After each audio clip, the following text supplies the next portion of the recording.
All right, shalom, boys here. Well, it is tractor day to clean up all of this excess wood that I have uh, so that we can make room for the more dumping.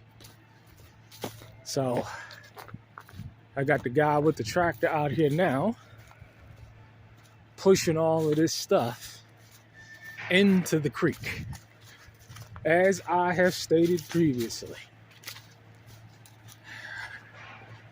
So now what they're in the process of doing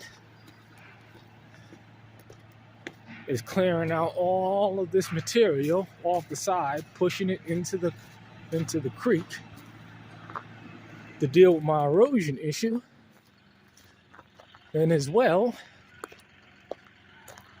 give more space so that we can dump more wood.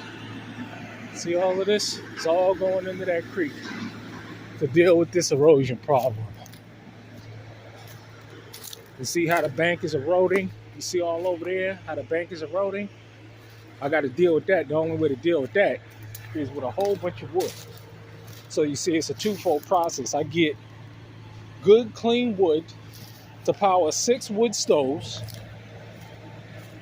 I deal with my erosion problem.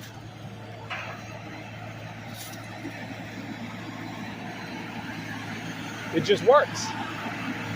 It just works. But I will keep you posted on getting it done. All right.